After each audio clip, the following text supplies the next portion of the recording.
Can you hear my neighbour mowing their lawn? I can hear it. I don't know whether that's going to come through. Randy, could you just let us know? Please leave a comment. Can you hear the mowing of the lawn? If so, there's really not much. How annoying is it? Ben can get rid of it. We are not going to go down there and confront someone face to face. Okay, Excuse me. That's not how this works. Oh man, trying to record tens of people listening to podcasts at the moment because it's getting worse. What's funny about it though is that we're not even going to be able to tell whether you can notice it until talking about nothing. Until it comes out. Anything, and we'll look at the screen. Will we see? No. I just realised how strange that must be on the other end. I think we're okay. I think it'll be okay. The mics are quite close. Yeah, it's definitely 100% going to be okay. Nothing is absolutely going to go wrong. Okay. On with the show. Woo! Interesting things said by uninteresting people. Show hosted by Ben and Tom. Interesting things said by uninteresting people. Hello and welcome back to Interesting Things Said by Uninteresting People, where we talk about interesting things so that you don't have to. My name's Ben, and as always, I'm joined by the far more heatwave savvy half of the podcast, Tom. Hello. How are you, mate? Good. It's hot. I'm feeling it. You've got the shorts on, the t-shirt. I've still got my hat on and my jeans. I've actually had a hat-free weekend until I came here. Really? I thought, I was getting to the evening. I'm sure I'll put the hat back on. Can I ask you a question? As a short-haired gentleman such as myself, how you find the sun, like the first few times after cutting your hair so short? Oh, what? Just on the skin? Yeah. It'll burn quick. Yeah, really quick. Yeah. I'm trying to even out a suntan line. Oh, really? Oh, man. Yeah. I'm going to leave my hat off because it's boiling. But yeah, I've got a horrible. It's not. I've been trying to actively work it out. Yeah, to get the sun exposed here. I've been doing factor 50 on the face. Really? Factor 30 on the head. Okay. Hoping that will do some sort of... Can you let me know how that goes, please, mate? Because seriously, like... It's bold man information. Yeah. This is things we need. This is like interesting too. Website. Oh, man. Yeah, because it's something that you never really think about until you have to deal with it. You think, oh my God. So annoying. Why is the top of my head so sore? Oh, yeah. Yeah, man. It's because it's obviously been covered by hair for at least 20 years. Yeah. So Sure. At least around 20 years. So then, I guess it's just like baby skin underneath. Oh, man. Just not used to it. I dread to even think about it. But dude, how are you otherwise, man? Have you been enjoying the sun? Good. Not too bad at all. Like I said, we've got some decking. Oh, yeah. Which is good. That's such a 30-year-old. Mate, never... Decking for the garden. Dude, never since the lawnmower conversation I think we had maybe 10 or so episodes back about being middle-aged and buying lawnmowers. We haven't had that level of excitement again since. Oh, mate, we went to Homebase today, which is like a place you can buy home things, and they had lawnmowers, and I was eyeing them up. Oh, don't, man, don't. It's a powerful-looking mower. But they're not as expensive as I thought. I thought I don't know much about lawnmowers. I thought they were going to be like 500, 600 for a petrol mower. Yeah, okay. You start about 130. Oh, yeah, good, mate. And we're not sponsored by Homebase. Yeah. Mate, we should start a shoot-off podcast where... a shoot-off? I'm definitely sure that isn't the expression. We could have an offshoot podcast where we purely talk about mowers and mower technology. Yeah, we've got a soundtrack. Yeah! You see, if that didn't come through and I didn't put it in the edit, that's not going to make any sense to anyone. Oh, dear. But no, it's been a good week. And dude, as we're recording now, I think they probably just wrapped up the Xbox E3 announcement. Yeah. So we've seen maybe most of it. Half of it. See, most of it. I'm scared they're holding some sort of great thing to the end, and we're currently missing it. But that's just as we speak. Fine, Ben. Let's do the podcast. Whatever. No, that's fine. We watched. Wait, how much did you watch? Do you start watching? Dude, I missed the first, but I started watching around when they were talking about Halo. Yeah, and then from there, Halo looks great. I think. Not that I'm a gaming news sort of guy, but I feel like this is kind of Microsoft swinging back a little bit in terms of games. Like, there's a lot of exclusives, which is nice because Xbox doesn't have, many compared to PS4, PS5. They don't have many like Golden Boy exclusives. Sort of. Yeah, sure. So Starfield is going to be made by Skyrim people. Skyrim in space is the best way to explain it. Fine, okay. Exclusive for Xbox, which is quite a big deal. Like, Elder Scrolls in Space as an exclusive Yeah. one. But loads of it's all, including Halo and Psychonauts 2 and all these sorts of things, are all day one exclusive. Not all of them exclusive, but day one to Game Pass. So as a person that uses Game Pass, it just means here's the games you'll be getting this year. And that's quite exciting. See, mate, when did Game Pass start? It was a while ago, wasn't it? It's back now, yeah, maybe 3. So this is maybe like the first big batch of games, like the first E3 where they go, oh, and by the way, you know how you all got on board with Game Pass? Now it's going to pay off. Yeah, man. Yeah. I mean, Gears 5, Gears of War 5 and all that, and Forza have already been on Game Pass for a bit, and they're quite big Xbox heavy hitters, I guess, if you were to claim them. But yeah, Halo on, that's the big one. Game Pass, day one. It's awesome. It's just awesome because the thing is, I'd buy those games anyway. So, like, if I buy 2 of those games, you're basically already spending, I don't know, best part of 90 quid. Yeah. And I'd probably buy at least 4 or 5. Well, and Slime Rancher 2, of course, is going to be on that list. Oh my God, yeah. Did you see that? So it kind of pays for itself in the year. I know, like, I'm not going to play every game and they'll make their money on it somehow. Yeah. Well, I'm sure they do. But yeah, for me, it's a no-brainer, Game Pass. It really is. I know we talked about this a little bit, but what is the deal with Flight Simulator? Like, why is that so popular? It's such a bizarre, popular thing. I know. I wonder if it's like that kind of, because Microsoft Flight Simulator was a game that used to be on like old PCs, like Windows 98. Yeah. You get out the joystick and like you'd live out your flight dreams. I never did, but I know it's like maybe a lot of people loved it back then as like, wow, this is a big graphical showcase. Yeah, sure. But I mean, it is. Look, just to pick up on that as well. You imagine back in '95, that graphical showcase would have been chef's kiss. Well, mate, I think even now it's chef's kiss. It looks incredible on paper. Yeah. Like, and it's a real like hog. It takes a lot of power for it to look good. Jesus. But each of these window panes is individually rendered. Yeah. But apparently it's incredible. I don't know. I'm not into Flight Simulator, but yeah, I remember what we were saying. The reviews are just like 9 out of 10, 10 out of 10, 10 out of 10. Microsoft have nailed the in-flight simulation. That's so strange, though. Weird. I mean, is it? I know we mentioned this a little bit, but is it like a kind of Animal Crossing kind of thing where it's just chilled? You can just sit there, zone out, and like, I've got to fly from here to Tokyo. Yeah. Off we go. I reckon it must be, and like. Yeah, I'm probably going to do this evening. I might fly to Spain. Yeah. I might come back on it. I might do it real time. Just for a lot. Yeah, just for fun. Yeah. I bet you can do it real. Mate, of course you can. Yeah. Of course Engage you can. Autopilot. You got your little co-pilot sitting next to you like, I'm going to get 5 hours of kit. I mean, you take over. You do no, quick, take the stick. Because I've got a little nephew. He's 5 years old, and he loves the same nephew I was talking to you about earlier. He loves farming. He's super into it in the way that some kids are into dinosaurs and can tell you all the different dinosaur names. He is into tractors and into farming equipment, and he loves it because his dad's got Farming Simulator. For there's a PlayStation for that. Yeah, but that I can almost get a bit more because it's like a theme park kind of game. Like you got to build the farm and you do all this. And do you ever play Dungeon Keeper? No, but I know the game. Yeah. Where you can do like the top down strategy and then zoom into first person and kind of do it on the ground. It's like that with farming. Mate, the thing is with those games, and it's the same with Animal Crossing, and the same with like Build Your Town or SimCity or whatever. You find that For me, that gameplay loop is really strange because you're effectively playing the same game from the start as you are, like, let's say 40 hours in, and you've got a massive city to deal with compared to like a small city. It's like the game hasn't changed. Like you're doing the same things. Your gains are bigger rather than smaller. Yeah, sure. You've still got the same amount of stuff to do, but just in different areas. Mate, you're just making imaginary numbers go up on a screen. That's all it is. While you sit there waiting for the inevitable embrace of death. I guess it's I guess it's no different from like a first-person shooter. You're just shooting different things at different times. Yeah. I mean, I get that maybe the sense of satisfaction is the same. Yeah. But, when you're like pulling the trigger, because it's gone dark.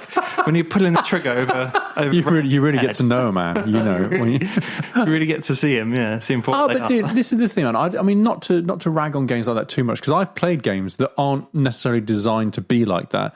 But you kind of, if you play games for long enough, you start to zone out. Yeah. And you start to get that feeling of I am just doing this so that my brain can be defragging in the background, from the day or from whatever. Animal Crossing all over. Sure, yeah. Sort of thing. Just like on autopilot, but still weirdly enjoying it. I'm kind of talking myself into Flight Simulator. Talking about being on literally on autopilot. Mate, you could have it on the screen right now. Is that a dare? No. You've got double screen. I could be on the right. You could be on the left. What? Like co-pilot. Mate, flying the same plane, right? Yeah. Next time I'll come in the little like shirt and tie and the little captain's hat and I'll bring my Xbox game headset. And we could sit side by side, literally, so we have to turn to look at each other to talk.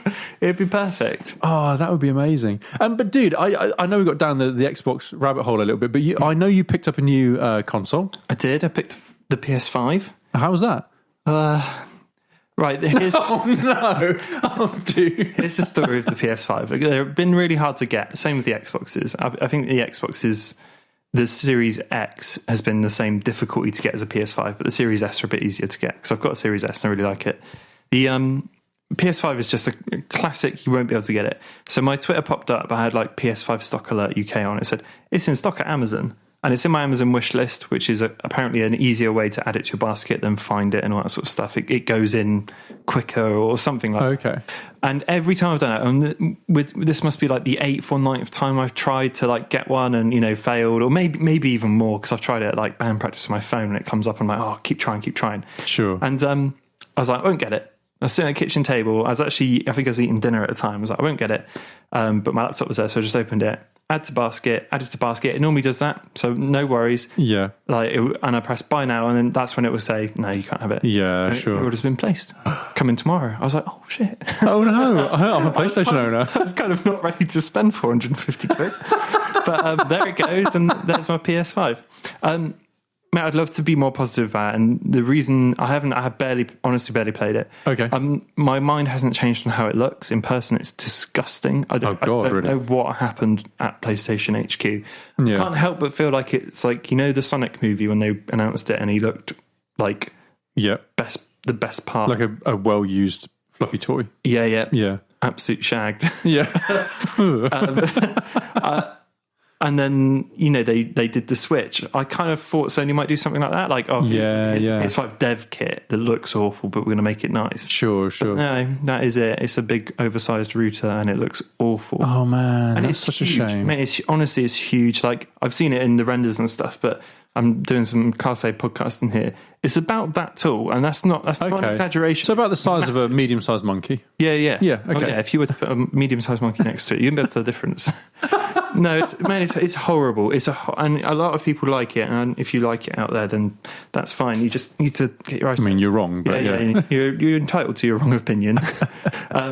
It's horrible when it switches on. This blue curve goes around it, and it looks awful. It's extra annoying because I think the PS4 is a really nice looking console. Yeah, sure. Like, it's just curved and quite understated, but nice. Bit of blue glow here and there.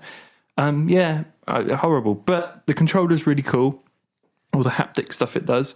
But yeah, I honestly haven't bought a game for it yet. So I've set it up and left it. Okay, I see. The reason for that is I'm midway. I'm like probably about an hour left to go actually on Dishonored 2. I played on Xbox. Okay, which has really surprised me because I listened to. You should if you haven't actually. We always tell each other recommendations, but the Kane and Rince video game podcast is really good. And sometimes I'll put on a podcast of a game that I knew I might have liked but haven't played it. Yep. They're really good at they just pull it apart. They've got so many episodes. You can find any game that you love.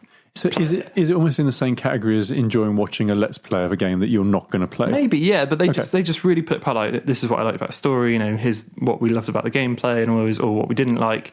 Here's the cool story beats. And I was like, oh, it does sound really good. It was on Game Pass. This is starting to sound like an ad. Sure, yeah, sure, okay, yeah. I'll download it, and I got into it really quick. I was like, wow, how did I miss on this one? Yeah. So I'm probably, I'm on the second to last mission now or something. So really enjoyed that. So I haven't wanted to get anything else because my attention span on that would I know I wouldn't complete it. Sure, I'd get Demon's Souls for PS5 or the new Ratchet and Clank, which looked great. Yeah. And I would forget about Dishonored 2, and I don't want to because it's really, really cool. Like, really enjoyed it. Yeah, okay. So yeah, that's the story of the PS5. It's the accidental purchase. Yeah, in a way, it's my own fault for buying into the hype of it. Sure. Oh man, that's a shame. And I'm just picturing sort of 8-year-old Tom back in the day on Christmas Day opening a new console and going, because that's a hell of an advert. That's right out of the gate when you first start talking about it. It's like, No, it's if I wasn't playing a game currently and I bought a game with it, I'd probably be absolutely loving it, because I did really want to play Demon's Souls. That's like the main one. Yeah, sure. That looks fantastic, man. It really does. And that'll be the first one I get, I think. But the games are so like, they're extortionate on the pricing already. Yeah, 70 quid out the gate for a new game is a bit of pill to swallow, especially because I was watching the reviews for Ratchet & Clank. They're like, it's amazing 12-hour journey. It's like 70 quid for 12 hours. Like, that's cool. I quite like short. See, I thought you were going to say, and Ratchet & Clank is like 40 quid. I thought that by comparison, 70 quid as well. Jeez, 70. okay. 70 is like the RRP or 69.99. Yeah. But, I mean, they do come down, obviously, like any games do. But, like, I was eyeing up Demon's Souls. I'm like, it's a bargain at $54.99. Oh, man. It's not.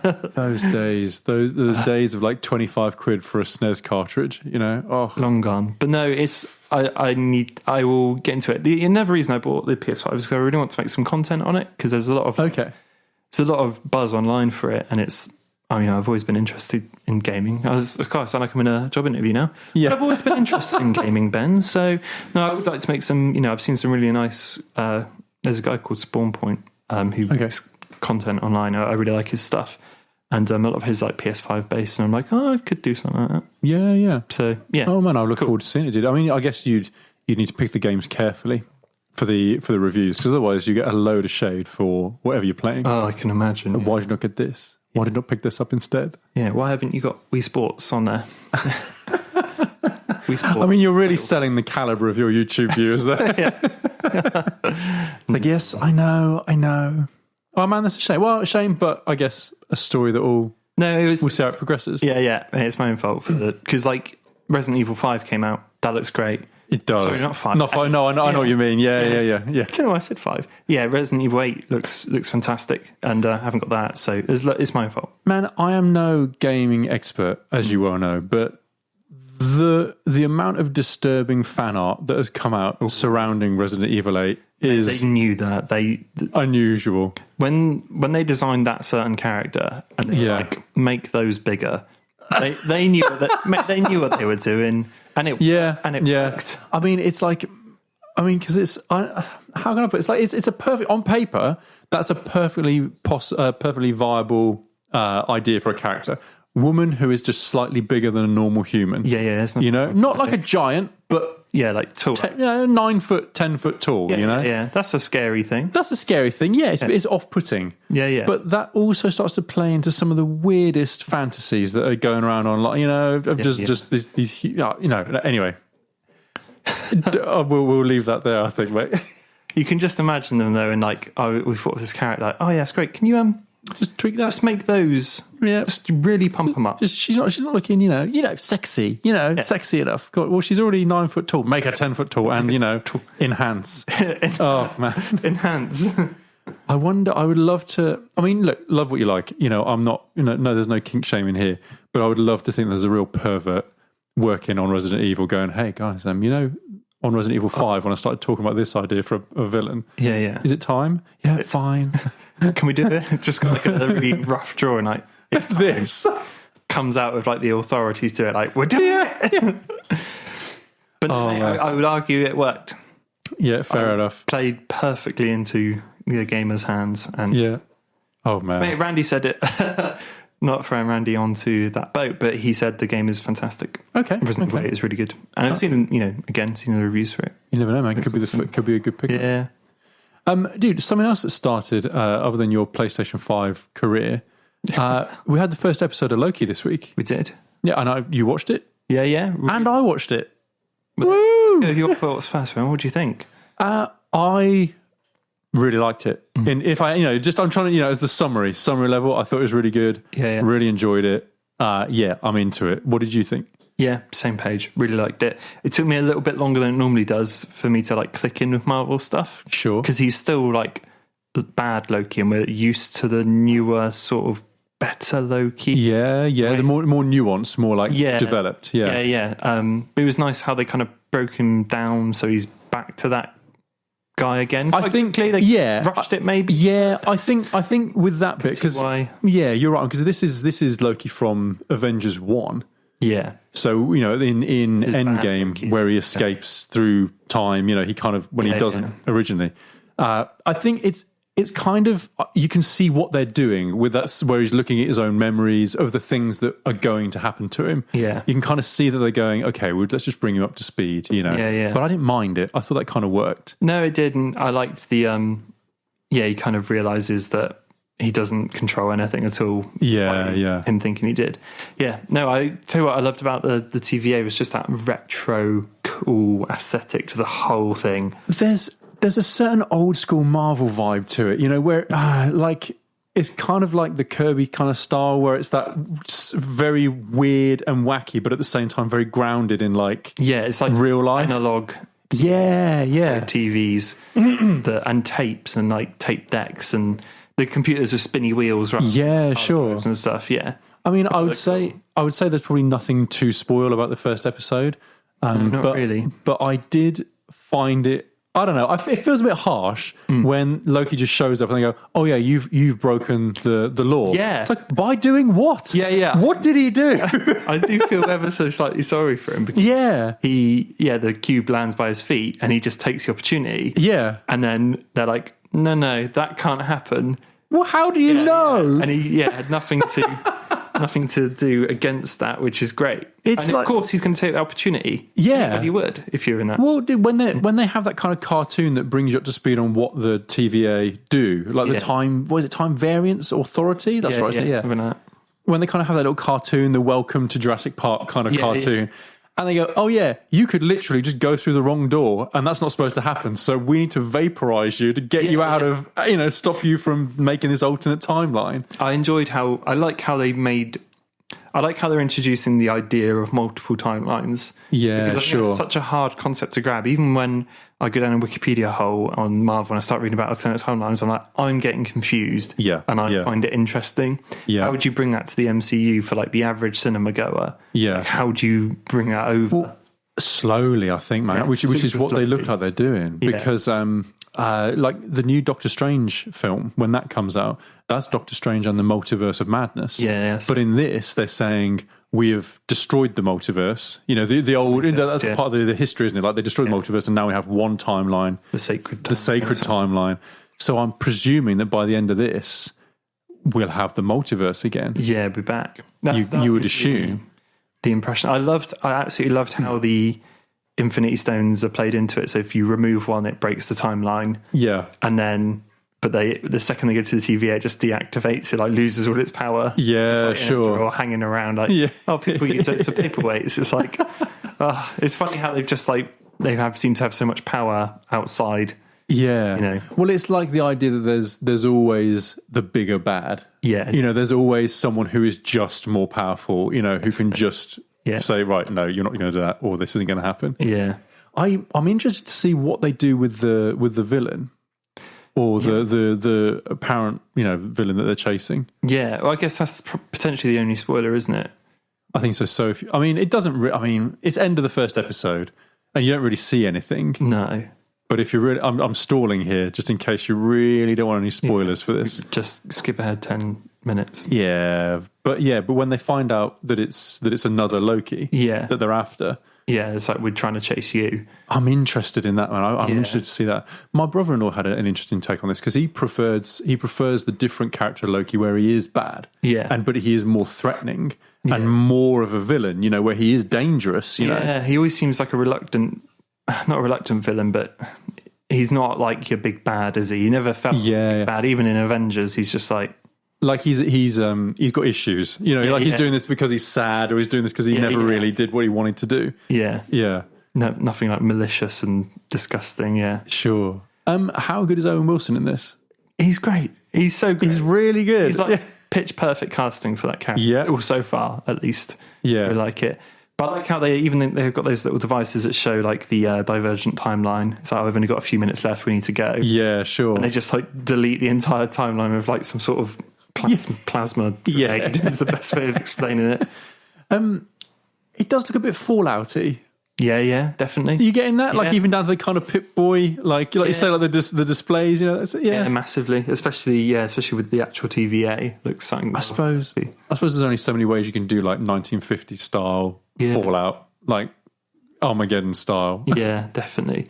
But no, I love the whole look of it. Even the idea that he has to go around all of those chicanes to get yeah, it's just like really. I guess it's more in America, isn't it? It was the Driving License Association or something. Oh yeah. And it's always shown in movies as like the worst place to go, and it's work there and stuff. No one wants to be here. Kind of like the post office is here, just awful. Yeah, and no one wants to be here. Follow the line. It's a very boring, like bureaucracy of paper. And I loved it when he first gets there and they're like, "Please sign this to say this is everything you ever said." And he's like, "What?" And they print off another sheet that just says what on it.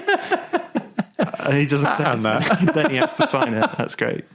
I think this, compared to WandaVision and I was going to say Captain America, Falcon and Winter Soldier. Yeah, where do you reckon it sits so far for you? They're all so different so far. WandaVision being the standout different one. Sure, yeah. It's hard to say. I think this one feels the closest to the films. I know there's a lot of, obviously, there's a lot of film footage in it, but I think it's probably the closest to, feels like it fits in the neatest with the films. Yeah, definitely. I guess we'll have to wait and see. WandaVision was so like weird. I think it had like instant appeal because it's just so different. Yeah, sure. I'm more excited to see where this goes than potentially Captain and the Winter Soldier. Yeah. I keep saying Captain Falcon. Captain Falcon. Yeah, it's not Captain Falcon. Captain Falcon is another great guy. I think it's Kevin Feige maybe who said this. I think it would make sense if it was him. Yeah, he's the head honcho, isn't he? Yeah. He was saying that basically what people were saying about WandaVision and expecting to happen, and what people were saying about Falcon and Winter Soldier and expecting to happen, he's going, Loki's it. Like really? This is what you're looking for. Oh, cool. Like this. He goes, this is going to be the most important one to watch. Yeah, because I guess it's that multiverse thing, man. I mean, it's not really a spoiler, I suppose, because it's like a prediction.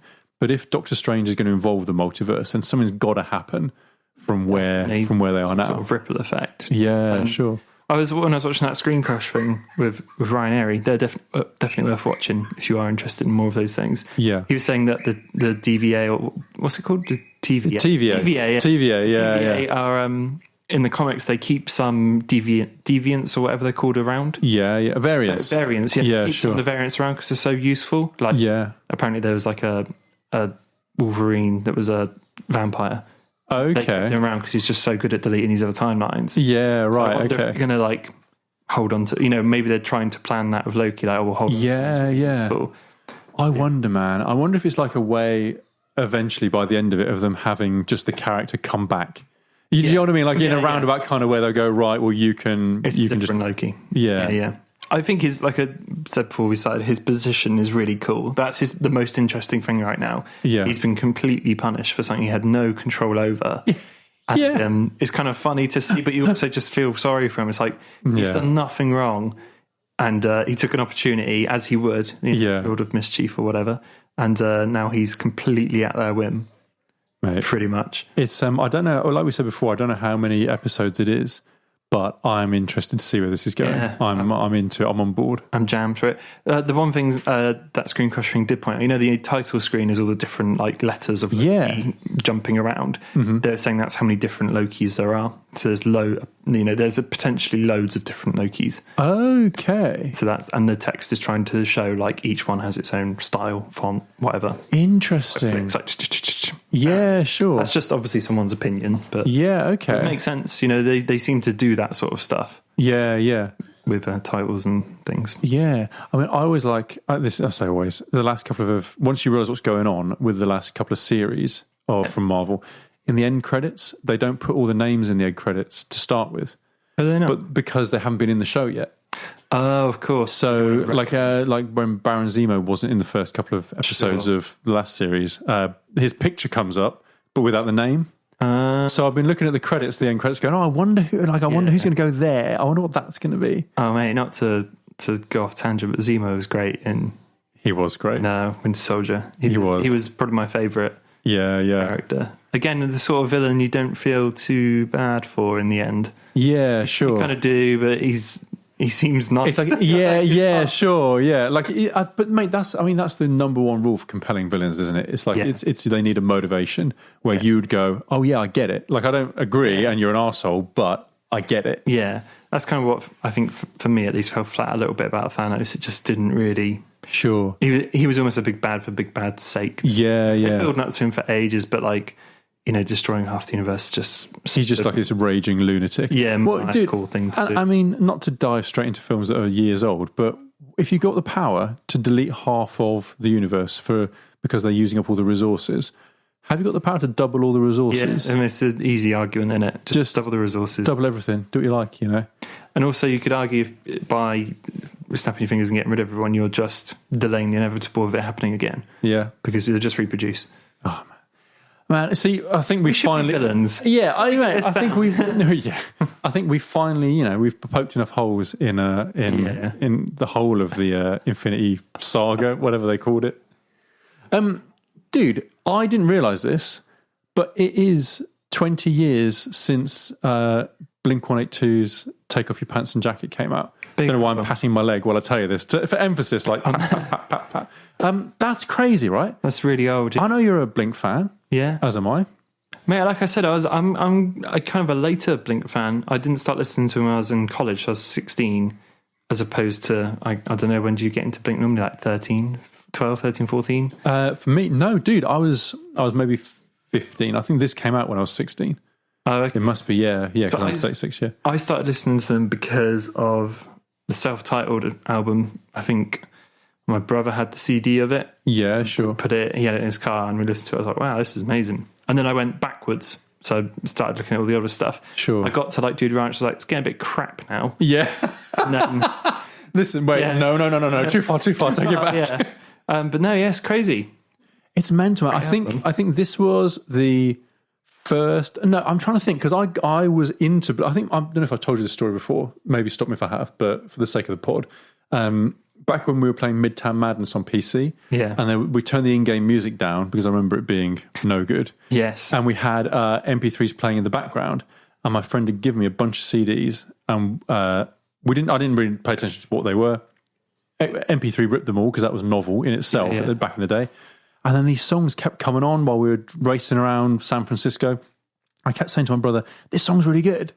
But we kind of listened to it, but because you weren't looking at the screen, you were playing the game. Yeah. You don't really take it in until I eventually hunted it down, and it was all the small things of Enema of the State, and that's how I kind of got it. How it started, Yeah. And then our drummer, when we first started into a band, he brought round "Take Off Your Pants and Jacket" to say, "Look, I've got this new CD, and it's incredible. It's amazing." Yeah. And I think it's that it was just the right sound for that time. Of our making music ourselves. Yeah.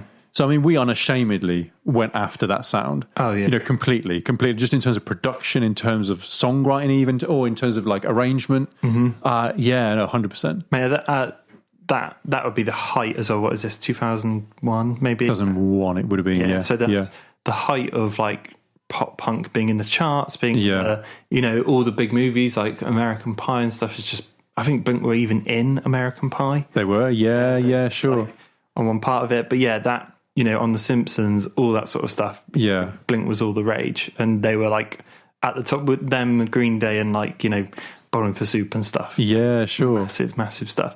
But yeah, 20 years old is mad. The album still holds up massively. It really does, man. I mean, it just in terms of sound, in terms of like the production of it, like we're getting technical, but it sounds really good. Is it Jerry Finn on that for production? Yes, it was. I think he did. Did he do Enema, that one, and Self-Titled? Yeah, that's right. He died, sadly. Yeah, that was a real loss. And Tom Lord did the mix on it. Yeah. He's mixed for them for a while. I think he might have done the self-titled one as well. Yeah. But I mean, dude, why does it sound? Why is it such a good album? Because I'm really still listen to it and think, yeah, this is banger after banger. Mm-hmm. Don't know. It's mental. Sometimes it's hard to like. It's almost like I guess with Billie Eilish now, like you bottle that lightning occasionally. Yeah. It hits at the right time for the right people, the right sound, it's got everything about that year. Yeah. Into a bottle. for everyone, for like, because even like older people like listen to it, like been on the car for like people in their 30s and 40s and stuff, it's just great stuff. Yeah. But even if that came out now, I'm sure it would just flunk. It wouldn't do anything. Do you reckon? Yeah. Do you think? Really okay. A lot of stuff like that would, like, if you listen to pop punk now, like Neck Deep and stuff, it's way more complicated than Blink ever was. That's true. Lot more like 4 Years Strong is way more like complicated and which I really like. I really like 4 Years Strong. Yeah, sure. But, there's a lot more chugging, a lot more, and if you look at how Blink play, that is not going to happen. Yeah, no, absolutely. It's very much not going to be like they're showing guitar prowess on every. No, sure. See, you're probably right, dude. You're probably right about it being. I'm probably wrong. It might do incredibly well, but I don't think it would now. If they were a new band and they put this out, yeah, sure. Maybe play some. I feel like they, after Enema of the State, because they got obviously some big hits off Enema of the State. Yeah, it's huge. But I feel like this was maybe I don't want to say polished, because that's the wrong idea about it. It's definitely distilled. Distilled. Yeah, that's it. Like they came off the back of that of Enema of the State, knew what they were doing, and knew exactly, and went into it going, right, we are going to write this album, and it's going to sound like this. Yeah. And because we've got the sight of the finish line when we start, you could get there much more strongly, maybe. Definitely. And mate, at that time when they were recording that album, I'm sure they had enough cash behind it to make it, like, take as long as you need, boys, sort of thing. Yeah, sure. Like, it's going to be huge. Millions, like, don't worry about the... Yeah. I think is it the self-titled, when they're recording, and they just rent someone's house for the whole period of time? Yeah. Well, I think they got kicked out in the end, because it took that long. The self-titled album took such a long time to record. Self-titled album, even though it's only 2 years after 2003, it's like, it's so much more mature. Yeah. Like, I listen to that now and still find, like, some of like the emotional beats on it are still fantastic. Yeah, like, that older Blink stuff is so like, it's still great, but it's like teenage. It's very basic themes. Well, I think I like this girl. She doesn't like me. Really simple stuff like that. But the later one is a bit more full on, I'd say. I hear you, man. But you know what? I feel like what I feel like the earlier albums do well is when you talk about emotional beats, I think they hit happiness more. Yeah, I think definitely. I mean, like when the summer comes every year, not like a rite or anything like that, but I will come back to that style of music again. When the sun comes out, when it's a good day and you're feeling good, it's just got that vibe for me, man. And maybe that is just me because of when it came into my life. Maybe I completely agree. Like all those tracks are like jump up, dance, summer party sort of thing on in the background. Don't think any further than the lyrics say they are, because that's what it is. Yeah, sure. With the exception of like maybe Adam's song or something like that, like a bit more emotional or whatever. But it was back in the days of we better have a sad song on the album. Like there'd better be the emotional song on here. Yeah. No. It's a great album. Yeah, it's crazy, man. 20 years old. It does make, like, when you hear things like that, and it's like, Iron Man came out in 2008, and that's 13 years old now. It's like, I remember seeing that when I was like 18, 19, and that wasn't 12 years ago, was it? Or whatever. That's crazy. Like, it is. I mean, 20 years, that's like when I know you're a bit younger, but when I was, say, 10 in 94, that would be like me getting into music from 74. Yeah. It starts to feel like a big old difference, doesn't it? Yeah, definitely. Like in the year 2000, 20 years ago was 1980. Mate, this is always my, like, not a fear, but something I've always thought I'd notice if I was ever in a band that's like putting out albums and stuff. Yeah, sure. It's like, it's the 20-year anniversary of that album. And I'd be like, what? Yeah. Like, they must feel that. Blink must feel that now. Like 20 years ago we were doing well, not the same thing, but things are different. But like, I almost can't imagine that amount of time passing.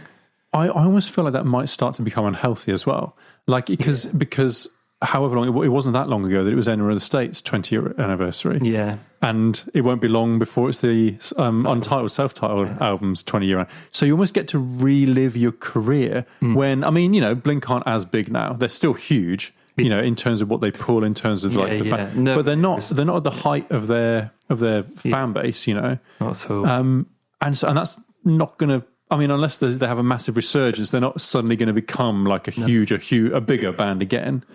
So it would almost be weird to like 20 years later be going, oh yeah, remember our career? Yeah, like no, we get to out a venue. Yeah, now it's very difficult to. Yeah, I'm sure they still could, but yeah, it's like we're selling out these arenas. Yeah, sure. It might, I think you must just have to accept that. It's like we're never going to be like we are, and it's not. Things have changed. The climate's changed. That's all it is. You must. I think if you want to stay relevant with music, like you just have to. I don't know. I wouldn't know. I wouldn't know how to do it, especially like a punk band. Like, how do you? I guess you just have to hope and pray, man. I guess. No, seriously. I mean, like when Metallica released St. Anger, and they went, if you don't like this, you don't like Metallica. It's fine. Yeah. But it was so different. Yeah. Or when Red Hot Chili Peppers changed their music around. I know they've done a few different things, but when they really made a couple of changes, they went, no, it's fine. If you don't like it, you don't like it. Yeah. But we're going to do it. Yeah, yeah. But what a gamble, man, to move away. Because like so much of it would be based, in a way, I know what it feels like to rely on numbers for jobs and money coming in and stuff like that. Yeah, sure. God, when we put out an album 15 years ago, we could sell 10 million, no problem. Now we struggle to sell 1 million. Yeah, yeah. That must be tough. That's depressing though, isn't it, man? But then, oh man, I haven't. Right, this is a story that is too long for the podcast, so I'm not going to tell it here. Buckle up. Yeah, no. So buckle up, strap in. This is a 2 hour.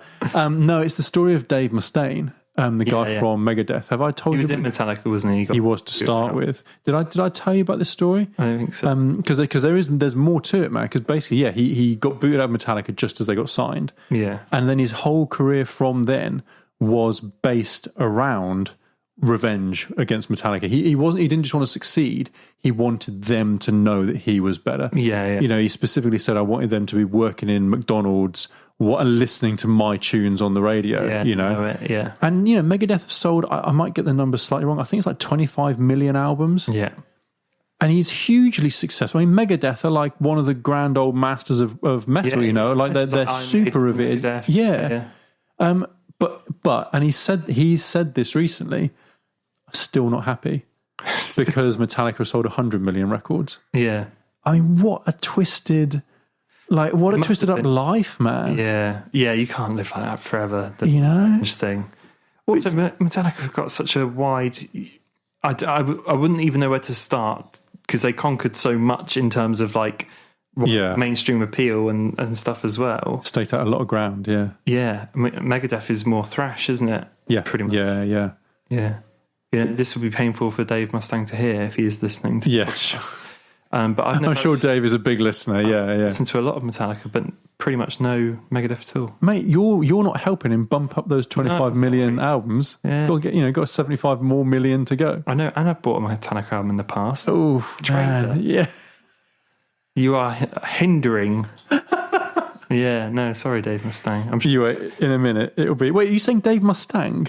Am I getting his name? I think it's Dave Mustaine. Oh my god! Although to be fair, Dave Mustang is a much better name. Exactly. Mate, he's going to cancel me on Twitter. He's going to call me out. I thought you were going to say he's going to kill me. He's going to show up. Yeah. So Tom. Yeah. I was going to say, who's Master of Puppets now? But that's also was like sticking the knife in the wrong way, isn't it? Yeah. Oh, man. Yeah, but dude, I just thought it'd be worth reflecting a little bit on that, on Take Off Your Pants and Jacket being that old. If you've not listened to that album.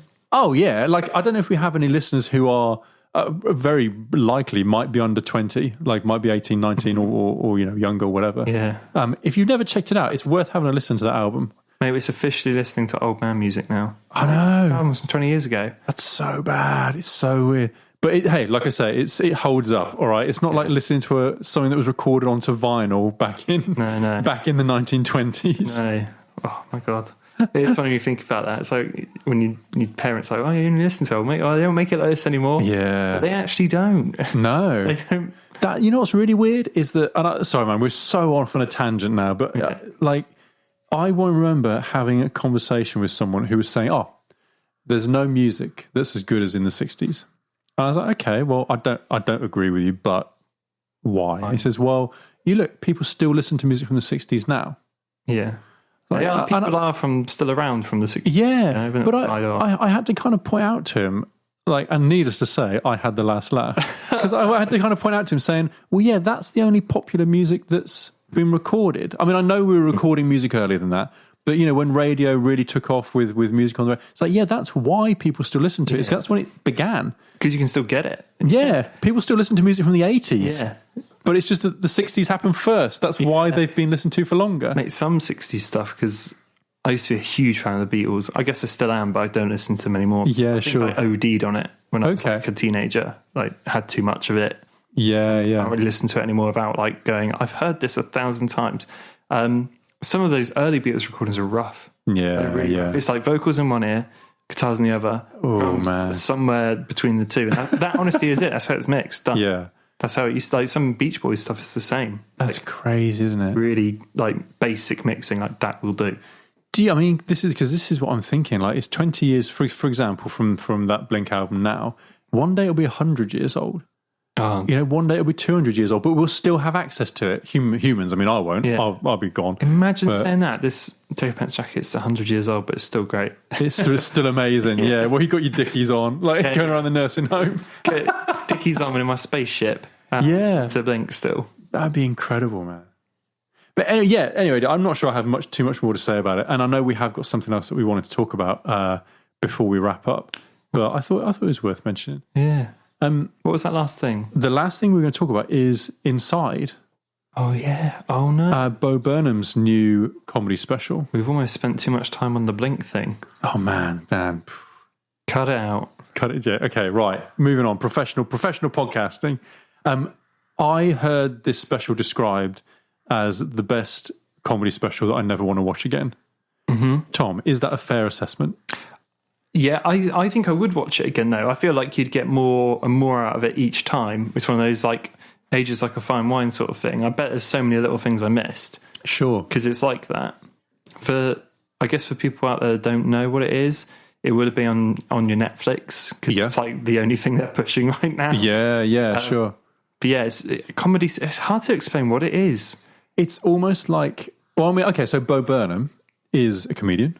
Musical comedian. Yeah, kind of does a lot of, I don't want to say parody songs, but funny songs. Funny songs, yeah. Yeah, but not silly funny a lot of the time. Like he's got quite a serious... The Truth Hurts funny. Yeah, that's it. Yeah, like society funny kind of you're thing. addicted to your phone. Ha ha. Yeah, exactly. Yeah, exactly. And it's a special that he made. It's all a one-man thing, made, recorded, filmed, edited, all of it. Yeah. Through lockdown. Yeah. In his house. Took him a year. Yeah. On his own. So that's the concept, isn't it? He's going to do a new comedy special on his own in a room, no crew, no cast, just him. And that's what he does. And it's kind of weird the way it's cut together. It's almost like a variety show where it's a lot of fast cuts between different bits. Do you know, it reminded me, in a way, I felt quite comfortable watching it because it reminded me of YouTube. It felt like a long YouTube video. Yeah, okay. In the best possible way, not in like a detrimental way. Like, it felt like that. It's just funny, like, this is a really geeky thing, but at the very start, he's like shooting himself in the mirror. He's like, I don't know what this is going to be. It might be a bit weird. Yeah. The camera he's using is a Panasonic S1H, which is the lowest camera you can get for Netflix. That's Netflix accepted. Okay. It's a really nice camera. It's like, I think it's about $3,000. Panasonic make really nice video cameras, but it's still classed as a DSLR base or a mirrorless camera. It's still for stills, but it does video too. Yeah, okay. But this is the lowest level of video they'll take as to be accepted. Okay. If you're going to make something for Netflix, and it is notoriously terrible autofocus. Panasonic cameras are. Right. At the start, he's there like for ages. He's like pointing it and he's like grabbing the lens and getting it in. And focus. trying to, yeah, sure. He's got a tape measure at one point. Yeah, which is like a classic thing to do if you can't rely on autofocus. Yeah. It's like, it's far away, so the focus needs to be like that. Yeah. So that made me chuckle. A little film geek, I was like, but it's Panasonic, good luck. I mean, part of one of the aspects of the appeal of it is that it is very homemade. I mean, obviously he's got money for budget, sure, but it's when you see him like figuring out how to light the room to get effects that in the finished product that maybe you've watched 10 minutes ago, because some of it's very jumbled up. Yeah. But you've seen that shot and it lasts for like literally a second. Yeah. And he's there figuring out like, right, this bulb here, no, get the hue right, I really like that aspect of it. It's super cool. But it felt very lonely. I know that's probably half the point of it, but it really captured that kind of lockdown. What am I going to do? I've got nothing, no one to interact with. All I've got is my own thoughts. It reminded me of, I don't know if you remember this, is really long ago. There's a guy called the Fully Sick Rapper You heard of that? He was basically a guy caught some sort of disease and he was stuck in a hospital room in Australia. Couldn't leave. He had to be isolated for like 180 days. Oh, wow. Really long time. No, I don't know about this. To pass the time, he started rapping about what was happened to him and all that sort of stuff. He's really terrible at rapping, but they're like funny rap songs. Yeah, like, sure. I'm locked in here and I've got nothing to do, you know. And he just shows all his like friends he's made out of tins and stuff. Cool. It reminded me of that because he legally couldn't leave. He's like, you are too sick. Wow. But he wasn't like sick on death's door. He was like, I'm feeling okay today, like an odd virus that, you know, I guess could have been awful if it came. Yeah. He got over it, he's fine. Well, I mean, dude, with Bo Burnham stuff, how much of that, because there's a lot of it in between where he is feeling down. Yeah. Where it almost, I don't know, it almost sounds cynical saying that he's looking like he's feeling down, or he's, I don't want to say acting it up, but he's demonstrating how bad he's feeling about being locked down. Yeah. I mean, I know he's had issues like that in the past. He's anxiety stuff. Yeah. I mean, do you think any bit of that was made up for this? But not made up like it wasn't affecting him, but staged. That's the word. Do you think any of it was? I think he had the space to not stage it, because if he was on his own for all that time, all he have to do is turn it on. Yeah. But there's some like compositional things which makes me think perhaps it was staged. Like, despite like filming it all himself, he has directed like a film in the past or something. Yeah. So you can see that in some of the frames. Some of the shots, like there's one where he's like pretending to box or something. It's like this like orange light on him. It looks incredible. I was like, holy crap, he shot that on his own. Like he does know what he's doing. Yeah. Because if you didn't know what you're doing, you wouldn't be able to do that. It's like he knows lights and he knows how to make things look good. But yes, a lot of those ones where he's saying, I'm feeling really down, he's looking off to the side of the frame and there's like nothing there. And I think it's kind of like a metaphor for like, you know, there's nothing here but me sort of thing. Yeah, sure. So I don't know. Maybe. Yeah. I mean, I'd like to think he didn't, but I don't think it makes it any less effective. No. I know that sounds really cynical, and I probably feel really bad if I ever actually spoke to him. I was like, no, that's how I was really feeling. Yeah. Fine. Because it could be. Because it could be. Yeah. Like I say, it doesn't lessen the impact of it. No.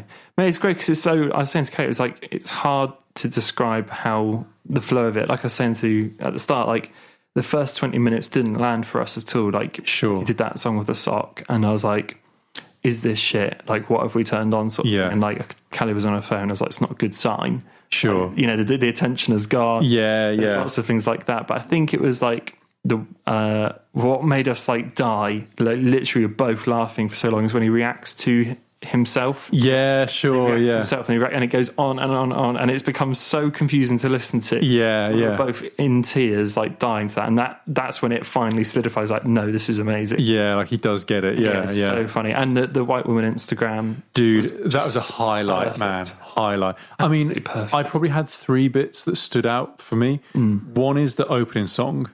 Yeah, because that is a genuine banger. Call me up and I'll tell you a joke. Mate, that is a legitimate song.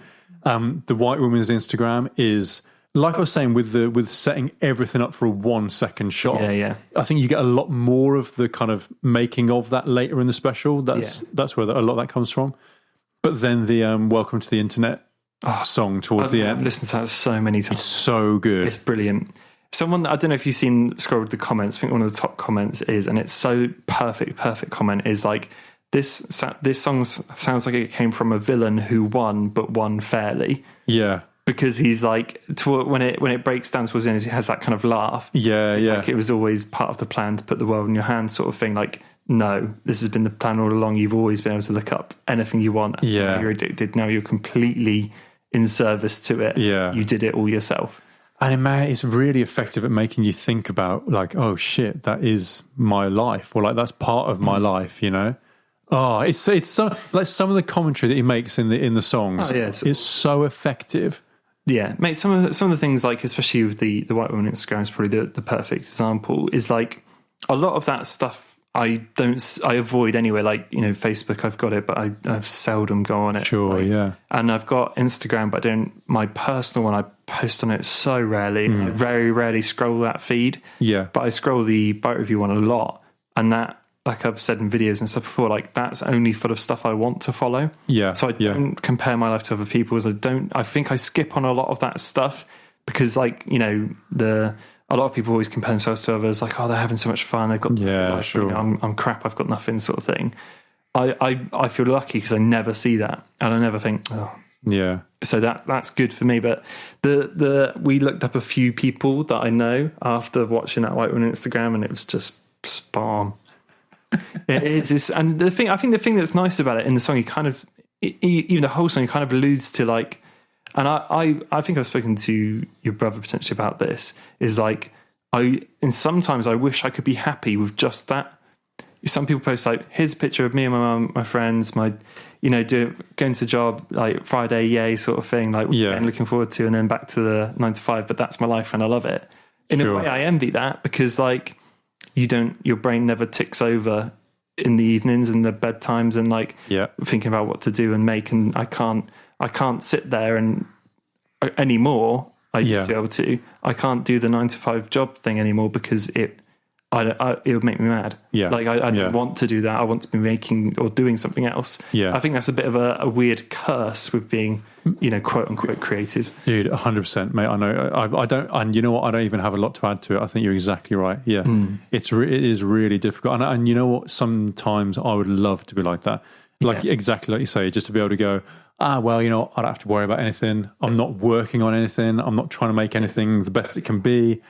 Don't care. No. Like you say, on Instagram, here's me having my lunch. Done. And that's the end of it. And mate, the thing is, even when like if me and Kay sit and watching something, like I'll get itchy if I have an idea to write something down, I'll get a laptop and I end up spending like an hour on it. Yeah. So I kind of wish I didn't do that, but I love doing that. I like doing that. I don't want to give that up, but in a way, I wish I could just pack that away and not think about it. Yeah. And it's like, I need to do this to get to that next bit. And I do envy people that have that. Like when you leave a job and you sign off.